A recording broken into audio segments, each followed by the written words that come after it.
Salut tout le monde, salut les monégasques, bienvenue pour un nouveau débrief. Alors on va parler de la 5e journée aujourd'hui, une 5e journée qui était placée sous le signe de l'Alsace, puisque Monaco recevait Strasbourg après avoir perdu difficilement en Bretagne la semaine dernière, 2-1. On va pas refaire le match, hein, ça a été une vraie déception de perdre ce match avec une boulette de Lecomte, avec une deuxième mi-temps un petit peu catastrophique. Enfin bref, là il fallait se rattraper, l'objectif c'était quand même de rattraper la boulette de Rennes et de prendre 3 points. Et pour ceci, on avait un contexte qui était plutôt favorable, parce que tous les joueurs étaient pratiquement là, enfin étaient censés être là, on va voir qu'il y a eu quand même pas mal de petits absents. Et donc on avait tous les feux qui étaient ouverts pour réussir un bon match, on était à la maison, Strasbourg était pas super en forme, et nous on avait quand même un début de championnat qui était plutôt correct. Donc quand le groupe est tombé, finalement on a vu que les forces étaient plutôt là. On avait beaucoup d'attaquants, tous les attaquants étaient là. On avait quand même un blessé et 2 joueurs en réathlétisation. Donc on avait Golovin qui ne revenait pas. On avait Maripane qui était blessé et on avait un autre joueur, je ne sais plus, qui était aussi en réathlétisation. C'était Caio Henrique forcément, l'arrière gauche qu'on attend comme le Messi. Et donc on avait ces 3 absents-là, et en plus on avait un cas de Covid. Alors on ne sait pas trop qui c'est, ça peut être Sidibé, parce que Sidibé était absent, ça peut être Pavlovic, enfin bref, on ne sait pas trop qui est malade et qui était en quarantaine. Et puis on avait aussi la recrue Florentino Luis, qui lui était absent, sûrement trop court par rapport à sa signature et à son arrivée il y a 2 jours. Donc le groupe était plutôt bon, il y avait pas mal de jeunes, il y avait beaucoup d'attaquants, il y avait des petites lacunes derrière avec notamment un seul arrière gauche, parce que Sidibé n'était pas là et Caio non plus. Donc on sentait que ça allait être un petit peu bricolé sur le banc, et qu'on pouvait quand même, enfin Kovac pouvait faire quand même un 11 correct. Donc voilà, les faiblesses, donc c'était ça, c'était les quelques absents, et puis les forces, c'était la totalité des joueurs qui étaient plutôt présents. On a vu quand même que l'adversaire, donc c'était Strasbourg. Et donc, on a vu que eux, pour le coup, quand la compo est tombée, ils ont eu une équipe assez défensive. Et nous, quand le 11 est tombé, on a vu qu'il y avait la petite surprise, c'était Jovetic qui était titularisé. Donc, Gelson avait sauté. Et donc, on avait la défense classique avec Lecomte, Ballo-Touré, Aguilar sur les côtés, Badiachil, Dissassi, ça bouge pas. Et milieu de terrain, on avait Fabregas qui continuait d'être titulaire, Tchouaméni, Fofana. Bon, plutôt classique en l'absence de Golovin. Et devant, donc, on avait Ben Yedder, Voland et Jovetic qui finalement a joué sur le côté, puisqu'on a vu tout de suite au coup d'envoi que c'était un 4-3-3 et pas un 4-4 de losange. Donc, pour le coup, on a eu le schéma classique avec l'entrée de Jovetic en titulaire. Et donc, voilà, donc on va parler un petit peu du match et on va voir que ça a été un sacré cirque. Donc ce cirque, on l'a remporté, on a gagné 3-2, mais alors ça a été un scénario absolument fou, absolument cataclysmique pour Monaco. Ça m'a rappelé un petit peu le match à Nîmes, je crois, quand on avait eu l'expulsion de Gelson et puis Bakayoko, et puis qu'on s'était retrouvé à 9-8, je sais plus, où on avait passé la deuxième mi-temps à défendre. C'est un peu ce qui s'est passé. On va voir qu'il y a eu deux périodes, hein. Il y a eu 2 périodes, donc la première et la deuxième. On a eu un Monaco très intéressant en première mi-temps, et un Monaco qui a complètement dégoupillé en même temps que l'arbitre, parce que je peux vous dire que l'arbitre a fait des conneries, mais on en a fait aussi. Et donc ça a été un cirque pas possible, puisque ça a complètement déboussolé les joueurs, ça a complètement dégoupillé en deuxième mi-temps, et ça ressemblait plus à du foot, mais à une attaque-défense, voilà. Enfin, le genre de schéma et de scénario qu'on déteste en tant que supporter, et j'imagine aussi en tant que footballeur. Donc la première mi-temps, moi, mon avis général, c'est qu'on a très bien débuté, on a joué 20 minutes extrêmement bien, pressing, balle au pied, on était très bon, des offensives plutôt réussies, des buts, et en plus on avait quand même tous ces automatismes qui avaient tendance à étouffer un petit peu les Strasbourgeois. Et puis très vite, on a vu qu'après 20-25 minutes, voire une demi-heure de jeu, on a vu un Monaco qui a commencé à baisser le pied, et ça c'est agaçant, parce que c'est une équipe qui les années se suivent et on retrouve toujours les mêmes lacunes, c'est-à-dire qu'on a toujours un Monaco qui est en montagne russe, en dents de scie comme ça, et qui a du bon, du moins bon, du bon, du moins bon, du bon, du moins bon. Et le problème, c'est quand il y a du moins bon, c'est là qu'on se fait piner. excusez-moi de l'expression. Donc voilà, donc 20 bonnes premières minutes, on marque le premier but avec un super tic-attack de Folland et de Ben Yedder, voilà, tête, passe, balle en retrait, frappe, filet opposé, but magnifique, 1-0, c'est tout à fait normal, Monaco domine, Monaco est bon. Et très vite, on a commencé à refaire des petites erreurs, on a reculé, on a laissé un petit peu le ballon aux Strasbourgeois, et puis à la toute fin de la première mi-temps, un dernier exploit, j'ai envie de dire collectif, avec un super ballon côté gauche, avec un centre de Ballo-Touré sur la tête d'Aguilar qui met aussi lui aussi le ballon filet opposé. Ça fait 2-0 à la mi-temps, on est bien. On manque un peu de constance en première mi-temps, mais on est bien, on mène au score, et normalement, il n'y a rien qui peut venir nous perturber. Manque de bol, il y a la deuxième mi-temps. On est revenu des vestiaires, on a fait n'importe quoi, c'est-à-dire que dès le coup d'envoi, on a commencé à faire des erreurs fatales. Badiachil Dissassi donne un ballon à l'attaque strasbourgeoise qui va tout de suite la mettre au fond. Enfin, je veux dire, le truc surréaliste.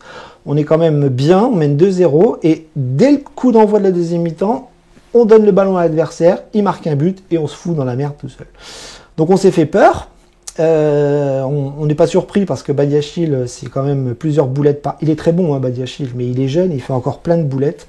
Et celle-là nous a encore coûté un but. Et donc, Monaco n'a quand même pas, n'a pas fait caca dans la culotte, si je puis dire. On a très très bien réagi parce qu'on va mettre un troisième but.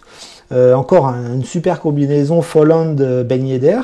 Alors je ne dis pas que Ben Yedder Folland c'est Slimani Ben Yedder, hein, parce que je vois que les commentateurs sur Téléfoot se sont un petit peu enflammés. Non, c'est juste une complémentarité qui commence, qui débute et qui fonctionne plutôt bien parce que ce sont deux joueurs intelligents, deux joueurs qui balle au pied font des belles choses. Et donc voilà, une contre-attaque, un but, 3-1, hop, on a remis les choses bien en avant, on s'est bien remis les idées claires en tête, et donc on se dit, ben voilà, c'est bon, la deuxième mi-temps est repartie, on va gagner, on va s'imposer, puis on va essayer d'assurer pour pas refaire les mêmes boulettes. Et puis, l'arbitre a commencé à faire dégoupiller le match, c'est-à-dire que sur une deuxième faute de Tchouaméni, totalement anodine, il prend un carton jaune, manque de bol, il en avait pris un en première mi-temps, et donc du coup ça lui fait 2 jaunes égale 1 rouge, donc on se retrouve à 10 contre 11 sur deux cartons jaunes qui sont super...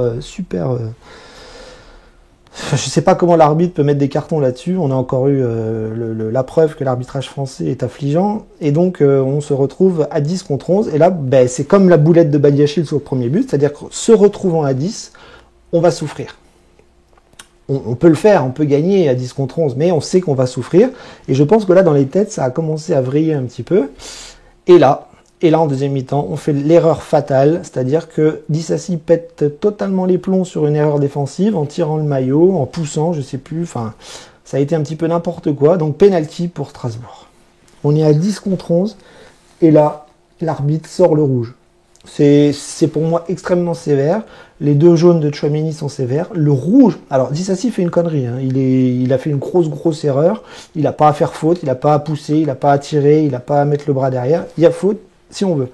Mais là, de mettre un rouge direct là-dessus, mais c'est affligeant. C'est encore une fois, c'est une preuve que nos arbitres français sont affligeants et tuent notre football. Ça, je vous le dis clair et net. Je n'en peux plus. Enfin bref. L'arbitre, on va passer, on va pas être méchant, on va pas dire des grossièretés, c'est pas la peine.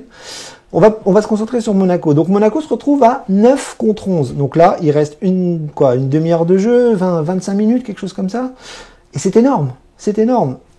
Penalty transformé par Ayork de Strasbourg, ça fait 3-2. On est réduit à 9, à 9, oui, pardon.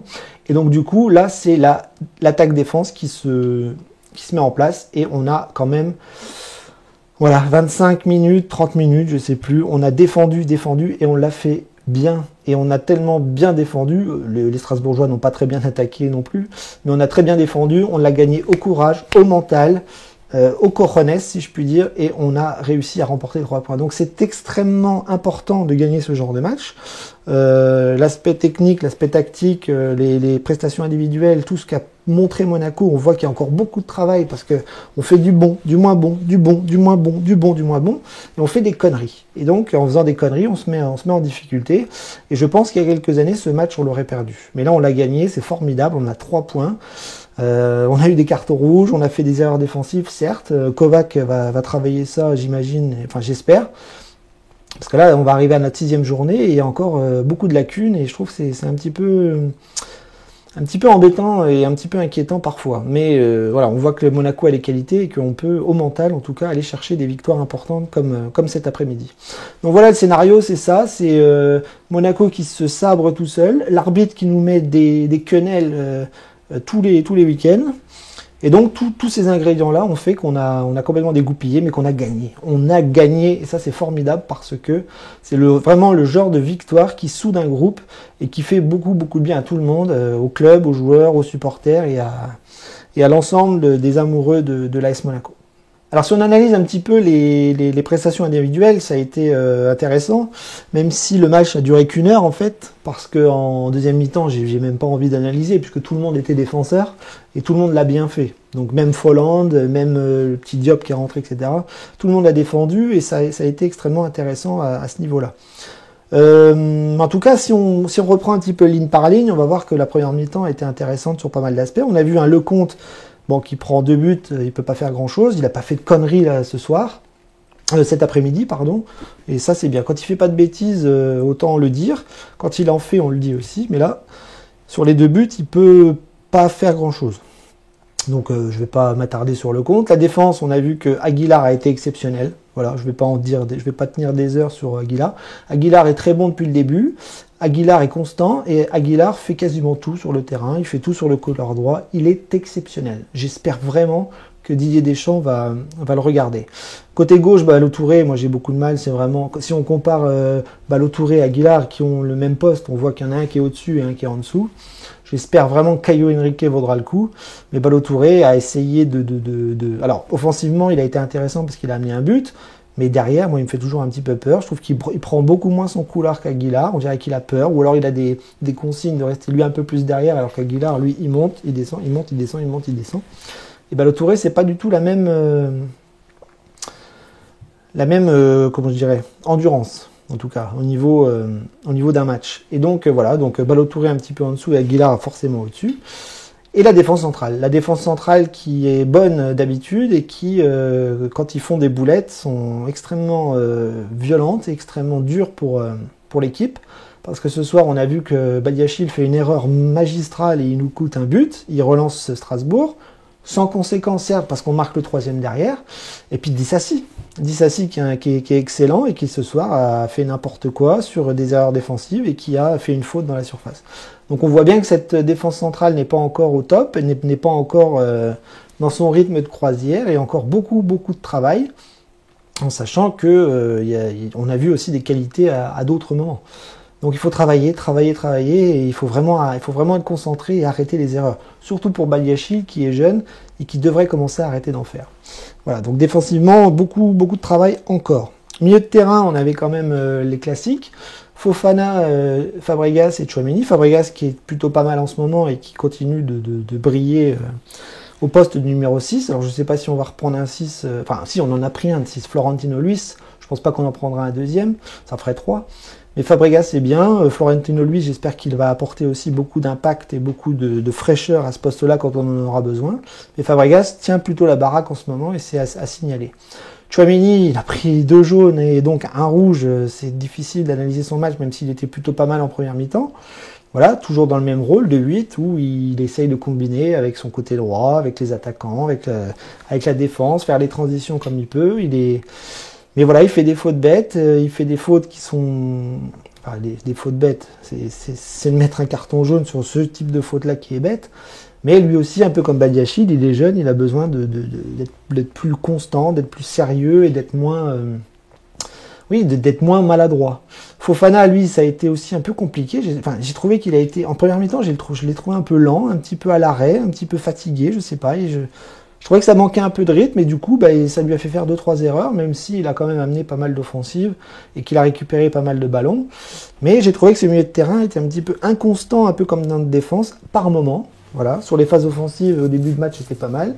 Et puis sur des transitions défensives, sur des phases un petit peu de strasbourgeoises comme ça, et des fois il y avait des petites erreurs. Donc je sais pas, ce milieu de terrain. Moi personnellement, j'espère que Golovin va revenir et qu'il va reprendre sa place parce que Fofana et Tchouaméni, je suis pas sûr que ça tienne la saison. Mais bon, on verra bien. L'attaque, ça a été extrêmement intéressant parce que Ben Yedder a marqué un doublé. Voilà, il a marqué 2 buts, c'est formidable. Hein. C'est le Ben Yedder qu'on veut, c'est le Ben Yedder qu'on aime, c'est le Ben Yedder qui explose tout quand il a les bons ballons. Donc rien à dire. Folland aussi a amené pas mal de buts. Je pense que la petite complicité avec Ben Yedder est en train de naître et ça c'est très bien. Il a fait un gros travail. Folland n'est pas prêt, hein. Physiquement il n'est pas prêt, tactiquement il n'est pas prêt, c'est normal, il vient d'arriver. Mais on voit que ça a plein de qualités, plein de compétences. Et ça, dans quelques matchs, ça va tourner, j'en suis sûr et certain. Côté gauche, il y avait Jovetic. Pour moi, ça a été une catastrophe. Les commentateurs parlaient d'un bon match de Jovetic, je suis absolument pas d'accord. Il a tout raté en première mi-temps, un face-à-face qui met à côté, une frappe qui fait pas, des passes ratées. Moi, je pense qu'il n'est pas du tout à sa place dans ce système-là. C'est pas du tout un poste pour lui.